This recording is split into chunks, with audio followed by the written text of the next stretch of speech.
এটা কি সাঁওতালি ভাষা শেখার সূত্র? কি বলো একটু। হাতে হেলমেট নিয়ে doctor on track.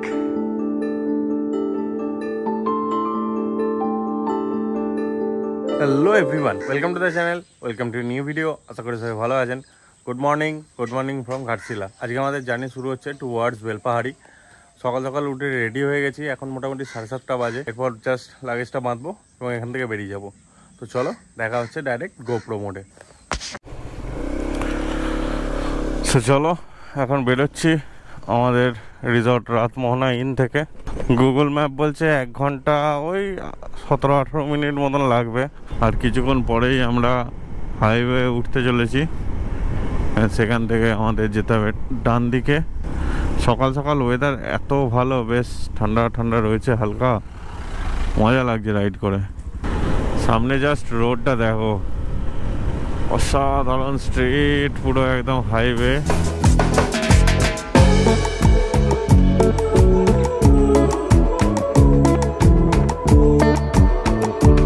Doctor lead করছে, কিন্তু খুব স্লোলি লিড করছে। ইটস ওকে, চলো এবার আমাদের হাইওয়ে ছেড়ে দিতে হবে। এখান থেকে সার্ভিস লেনে ঢুকতে হবে। এবার তেলটা ভরে নিয়ে গা, চলো। আরে বাবারে, এখানে 98 টাকা 40 পয়সা লিটার। দেখো বাঙালি, দেখো কি অবস্থা। ম্যাপে দেখাচ্ছে, দেখো এখান থেকে গিয়ে আমাদের বাঁদিকে টার্ন নিতে হবে। অত সুন্দর হাইওয়ে দিয়ে আসার পর এরকম একটা কাটা ফাটা বিচ্ছিরি কেমন একটা রাস্তা দিয়ে যাচ্ছি। এখানটা সেই অ্যাবান্ডেন্ট রোডসের মতন অবস্থা এটার। আম গাছগুলোতে মুকুল হয়ে রয়েছে, প্রত্যেকটা আম গাছে ভর্তি মুকুল। এই যে ছোট ছোট আম গাছগুলোতেও মুকুলে ভর্তি। জায়গাটা খুবই সুন্দর, শান্ত, নিরিবিলি। আবার রাস্তা ফট করে একটু খারাপ হয়ে গেল। বাবারে, একটু নয়, বেশ খারাপ রাস্তার। এমন অবস্থা, মোবাইল হোল্ডার থেকে মোবাইল খুলে মাটিতে পড়ে গেছিল ম্যাপ দেখতে দেখতে। ভাগ্যিস স্পিডটা কম ছিল, আরে মোবাইল হোল্ডার থেকে মোবাইলটা খুলে মাটিতে পড়ে গেছিল। কুড়ি আবার লাগালাম, ভাগ্যিস না, লুজ হয়ে গেছে। বেশি টাইট করা হয়নি, হালকা টাইট করেছিলাম, খুলে নিচে নেবে। হ্যাঁ, না না, গ্লাস এমনি ফাটা ছিল আমার। গ্রাম্য পরিবেশটা আমাকে এত টানছে, এত ভালো লাগছে, শান্ত, নিঝুম, নিরিবিলি। মাটির একটা দোকান, কি পাওয়া যাবে জানি না, কিন্তু দাঁড়িয়ে গেলাম। এই রাস্তাটা দিয়ে যেতে যেতে এরকম একটা মাটির দোকান দেখলাম, দাঁড়িয়ে গেলাম এমনি। এই যে মায়েতিরার আমার গাড়িটা রাখা, মায়েদিকে বিস্কুট খাওয়াচ্ছি।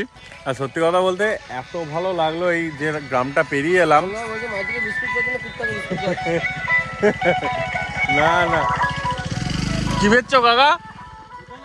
হ্যাঁ, উজালা। ও আচ্ছা আচ্ছা, ঠিক আছে। কাকা উজালা বেচতে বেচতে যাচ্ছে, তা আমরা বিস্কুট খেলাম। আর সত্যি কথা বলতে এই রাস্তাটা দিয়ে আস্তে আস্তে এত ভালো লাগলো, মানে সেই নারীর টান বলে না, ব্যাপারটা খানিকটা সেরকম লাগছে। খুব ভালো লাগলো, যার জন্য দাঁড়িয়ে গেলাম এখানে, না দাঁড়িয়ে পারলাম না। কিন্তু আকাশ মেঘলা করে আছে, মেঘ ডাকছে। রেনকোট আনেনি, রাইডে এসছে, রেনকোট আনেনি। তো চলো, একটু চায়েরও অর্ডার দিলাম, চা খাই, বিস্কুট খাই, দেন তারপর জার্নি কন্টিনিউ করবো। আর হয়তো বলতে হবে না, তুই তোকে ম্যানেজার করেছিস, তুই ম্যানেজার ডাহা ফেল। আর হয়তো 10-12 কিলোমিটার বাকি। তো চলো, ঝগড়াটা মিটিয়ে নি, দেন দেখা হচ্ছে। এটা কি সাঁওতালি ভাষা শেখার সূত্র? কি বলো একটু।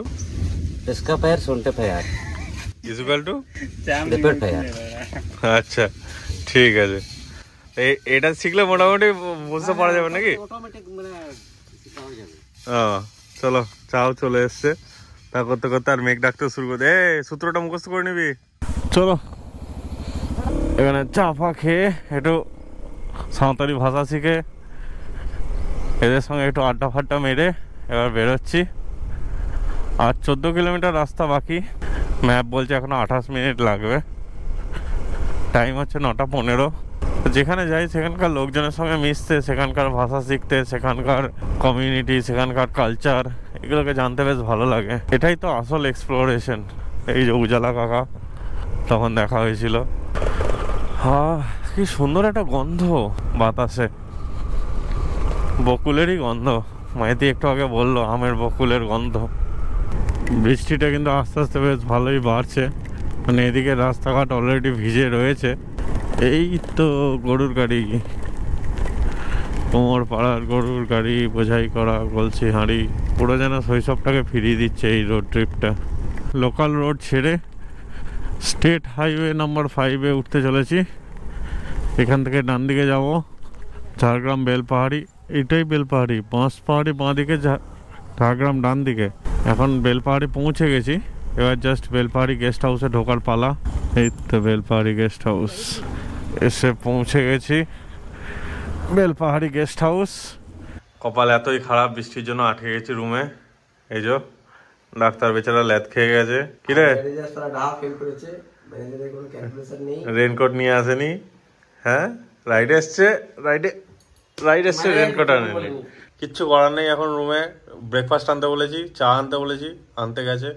জামা কাপড় ছাড়ি, রুমে বসে থাকি, আর তো কোনো কাজ নেই। চলো ব্রেকফাস্ট চলে এসছে, ব্রেকফাস্টের মেনু হচ্ছে পেটাই পরোটা। চলো ব্রেকফাস্ট হয়ে যাক, তারপর দেখা যাবে, যদি বৃষ্টি ছাড়ে তাহলে বেরোবো। এই হালকা পাতলা বৃষ্টিও মায়েদের জোশকে থামাতে পারেনি। আমরা যাচ্ছি এখন ঘুরতে, লোকাল সাইট সিইং করতে। তো দেখা যাক। এখন আপাতত আমি মাইতির পিছনে বসে আছি, ম্যাপ দেখার কাজ করছি, আর মাঝে মাঝে ওর এই ডান্ডাটা দিয়ে ছবি ভিডিও তুলছি আমি।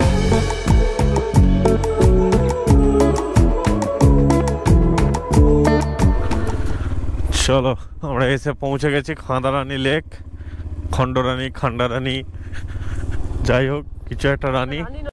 আমরা ওই দিক থেকে এলাম এই ব্রিজটা ক্রস করে, আর এটা হচ্ছে টোটাল লেকটা। অসাধারণ একটা লেক। মাঝে মাঝে যদি এখানে আগাছা জন্মেছে, ওই মাঝে একটা চড়া রয়েছে, চড়াটায় আমার যেতে খুব ইচ্ছা করছে।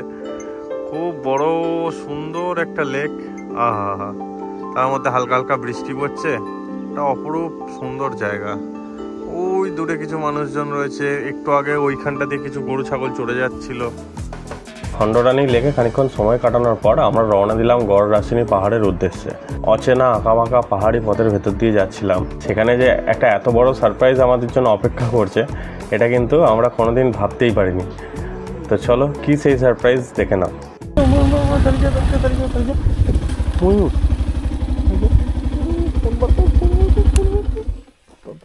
হঠাৎ করে এই রাস্তা দিয়ে যেতে যেতে ময়ূরের দেখা পেলাম। ওই দেখো ময়ূরগুলো ভেতরে চলে যাচ্ছে, এরা এই সামনেই ছিল, এই জাস্ট এই সামনেটাই ছিল। গাড়ির আওয়াজটা বেরিয়ে গেল, আমাদের গাড়ির আওয়াজটা পেয়ে ওরা চলে গেল ওই ভেতরের দিকে। সুন্দর ময়ূর দর্শন করে আবার আমরা বেরোচ্ছি। ভাবতেই পারিনি এরকম হঠাৎ করে ময়ূর দেখতে পেয়ে যাবো এইখানে। এখন আমরা যাচ্ছি গড়রাসিনী পাহাড়ের উদ্দেশ্যে, মানে হেঁটে হেঁটে উঠতে হবে। দেখা যাক উপরে কি আসে। তখন তো কিছু ময়ূর দেখেছিলাম, আবার যদি কিছু ময়ূর দেখতে পেয়ে যাই তাহলে তো খুব ভালো হবে। অন্য কিছু দেখতে পেলে তাও দেখে নেবো। চলো দেখা যাক। রাস্তাটা দেখো শুধু পুরো স্বর্গে উঠে গেছে, সোজা খাড়াই, অবস্থা খুবই কঠিন এই রাস্তা দিয়ে উঠতে। প্রচন্ড স্টিপ, তার মধ্যে লুজ পাথর। কেউ কোনোদিন যায় বলে তো মনে হয় না। মাইতি যাচ্ছে, আমিও যাচ্ছি। ট্রেকিং, হাতে হেলমেট নিয়ে, doctor on trek. Of, doctor নির্দ্বিধায় নির্বিঘ্নে পাহাড় লঙ্ঘন করে চলে গেল। প্রায় আধ ঘন্টা 45 মিনিটের ডিফিকাল্ট ট্রেক করার পর ফাইনালি টপে এসে পৌঁছেছি। এখানে একটা মন্দির আছে, মোক্ষনাথ বাবার মন্দির। আর আমরা এখন আছি গড়রাসিনী পাহাড়ের টপে, এবং এখান থেকে পুরো এরিয়াটা খুব সুন্দর দেখা যায়। বার্ডস আই ভিউ এখান থেকে অসাধারণ।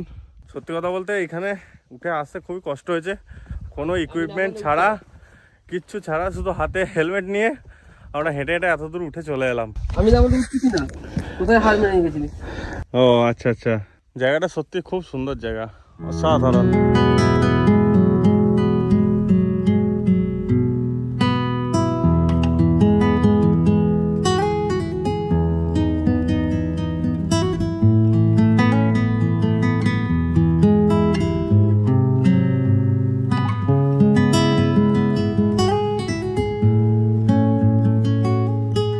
নামার সময় দম বেরিয়ে যাচ্ছে, ভয় লাগছে নামতে, কিন্তু কোনো ব্যাপার না, উঠেছি যখন নামতে তো হবেই, নামতে পারবোই, কোনো অসুবিধা নেই। চলো আস্তে আস্তে ঠিক নেমে যাবো। কোনটা দিয়ে উঠেছিলাম রে? এইটা দিয়ে। বাপরে,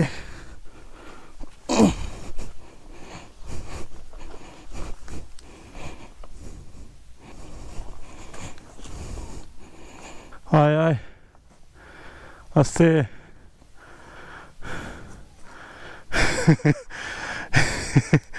সেফ ড্রাইভে তুই তো ব্র্যান্ড অ্যাম্বাসেডার। ট্রেকিং করছিস হেলমেট পরে, হ্যাঁ? এদিকে ট্র্যাক স্যুট পরেছিস আর এদিকে মাথায় হেলমেট। সেই তো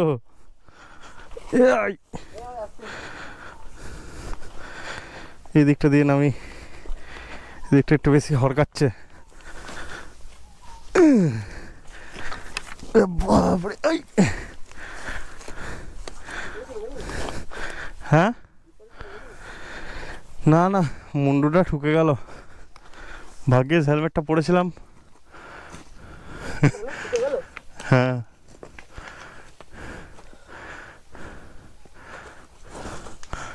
চ ফাইনালি 1 ঘন্টা 10 মিনিটের প্রচেষ্টায় আমরা গারডাসিনী পাহাড় চড়ে আবার নেমে এলাম। এই যে আরে অ্যাডভেঞ্চার ডাক্তার, কি অবস্থা? হেভি হেভি সুন্দর। বলছে গলা শুকিয়ে কাঠ হয়ে গেছে, জল খাবে। এটা তো ম্যানেজারের গন্ডগোল, ম্যানেজার সব জায়গায় গন্ডগোল করেছে। আশেপাশে ম্যানেজার না খাবার বলছে না জল বলছে, শুধু হ্যাঁ না বলে ছেড়ে দিচ্ছে। বন জঙ্গল ছাড়া কিছু নেই। চলো দেখি দোকানপাট কিছু পাই কিনা, দেন ওখানে গিয়ে জল টল খেতে হবে। গারডাসিনী পাহাড় থেকে বেরিয়ে এখন আমরা যাচ্ছি লাল জল কেভের উদ্দেশ্যে। চলো দেখা যাক। প্ল্যানে একটু চেঞ্জ হলো, এই উত্তরা হোমস্টে হোটেল, এখানে এসে জল ফল খেলাম।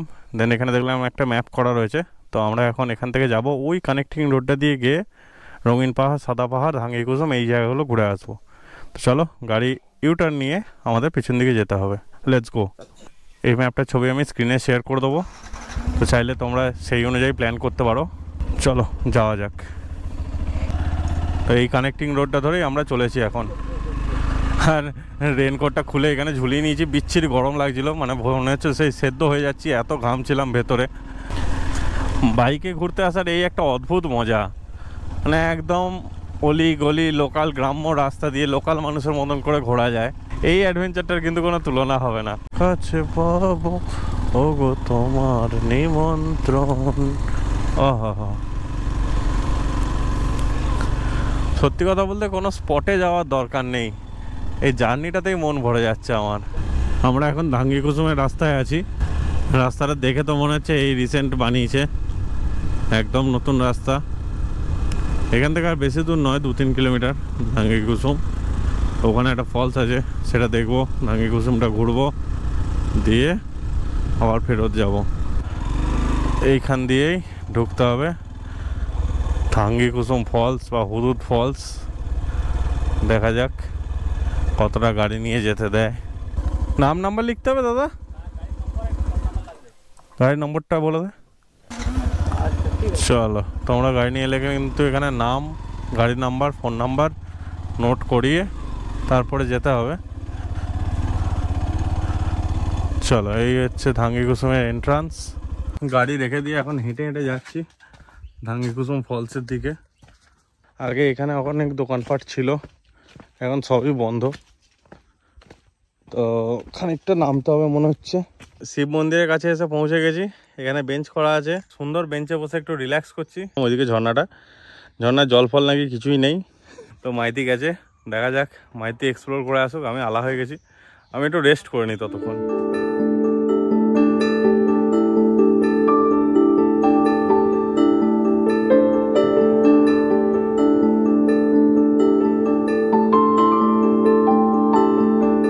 চলো, ধাঙ্গিকুসুমের ঝর্ণা ভিজিট কমপ্লিট। আমি নিজে যাইনি, মাইতি গেছিলো, ওর কাছ থেকে ফুটেজগুলো নিয়ে শেয়ার করলাম। তো চলো, এরপর নেক্সট আমাদের ওই দুরকম পাহাড় আছে, সাদা আর রঙিন। দেখা যাক রঙিন পাহাড় কতটা রঙিন, সাদা পাহাড় কতটা সাদা।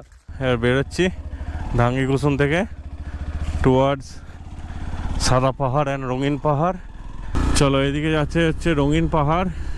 দেখা যাক, এই সিআরপিএফ ক্যাম্প আছে এদিকে, তার পাশ দিয়েই রাস্তা সোজা। ধাঙ্গিকুসুমের দিক থেকে এলে প্রথমে রাস্তাটা পড়বে, তারপরে সিআরপিএফ ক্যাম্পটা পড়বে। ম্যাপ এবারও আমাদেরকে ধোঁকা দিয়ে দিল। লাস্টে ভরসা সেই লোকাল লোকজনকে জিজ্ঞেস করে করে এখান অবধি এলাম। চলো, রঙিন পাহাড়ে ওঠা দুর্দান্ত অ্যাডভেঞ্চার করছি আমি আর মাইতি মিলে। খুব বেশি অ্যাডভেঞ্চারাস রাস্তাও নয়, মোটামুটি ঠিকঠাক। তাহলে কোন দিকে যাবি? কোন দিকে যাবি বল? চলো, আনফর্চুনেটলি আমরা রাস্তা খুঁজে পেলাম না।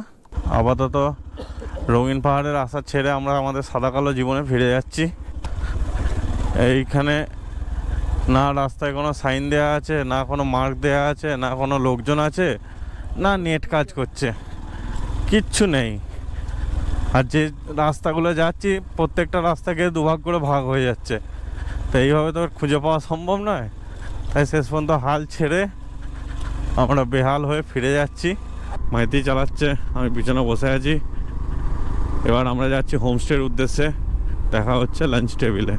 খাওয়া দাওয়ার অ্যারেঞ্জমেন্টটা খুব সুন্দর। স্টিলের থালার ওপর শালপাতা দিয়ে লম্বা চালের ভাত, ঝুরঝুরে আলু ভাজা, স্যালাড, ডাল, আলু পোস্ত, তরকারি, আর মাছটা এখনও আসছে। মাছ চলে এসছে। মেনু একটার পর একটা অ্যাড হয়েই যাচ্ছে। এরপর আবার টক দই, চাটনি, এটাও অ্যাড হলো। আমি ভেবেছিলাম চাটনি আর দই দিয়েই থেমে যাবে, কিন্তু তারপর আবার পাঁপড়, রসগোল্লা অ্যাড হলো। আর মাছটার সাইজ দেখো শুধু, এই এত বড় একটা মাছ দিয়েছে। জেনারেলি কোনো হোটেল বা রেস্টুরেন্টে এত বড় মাছের পিস দিতে আমি দেখিনি। Very glad. মাইতি, এমনি মন্তব্য? এখন বাজছে 7:05। তো আমরা লাঞ্চের পর বিভৎস ঘুমিয়েছি, মানে আনপ্ল্যান্ড ঘুম। ও পুরোপুরি ঘুমোচ্ছিল, আমিও ঘুমাচ্ছিলাম। আবার আমাদের ইভিনিং স্ন্যাক্স চলে এসছে। একটু চা দিয়েছিল, আবার ইভিনিং স্ন্যাক্স এসছে। এই হচ্ছে ব্রেড পকোড়া, আমাদের ইভিনিং স্ন্যাক্স। তো চলো খাওয়া দাওয়া যাক। দাদার মেয়ের হাতে বানানো। এখন বাজে হচ্ছে 8:40। আমরা মার্কেট থেকে ঘুরে ঘুরে চলে এলাম। কোল্ড ড্রিঙ্কস খেলাম, একটু হাঁটাহাঁটি করলাম। অত্যধিক খাওয়া দাওয়া হয়ে গেছিলো, এখন একটু বেটার ফিল হচ্ছে। তো এসেই আবার বলছে নাকি ডিনার চলে এসছে, তো বললাম একটু পরে খাবো। তো আপাতত এগুলো সব কপি টপি বসিয়েছি। গোপ্রোর ফাইল কপি হচ্ছে, মাইতির এদিকে অসমো অ্যাকশনের ফাইল কপি হচ্ছে। শুধু কপি আর কপি চলছে। এইসব মিটিয়ে ফিটিয়ে নিই, দেন ডিনার করবো। কি অবস্থা মাইতি? এখন ফ্রেশ। রাতেরবেলা ঘুমোবে বলে মনে হচ্ছে না। ঘুমাবে বলে মনে হচ্ছে না? সকালবেলা উঠতেও পারবো না, 10 থেকে তো উঠছি। সকালবেলা 6টার সময় আমাদের সাইট সিং এ যাওয়ার প্ল্যান আছে। কি বাজে ছেলে। তো এই ভিডিওটা এখানেই শেষ করছি। ভিডিওটা যদি ভালো লাগে তাহলে লাইক করতে পারো, চ্যানেলটা সাবস্ক্রাইব করতে পারো। আর এরকমই আরও ট্যুরস অ্যান্ড ট্রাভেলস রিলেটেড এবং ইনফরমেটিভ ব্লগ যদি ভালো লাগে তাহলে চ্যানেলটা সঙ্গে থাকো। Thank you, thanks for watching, by.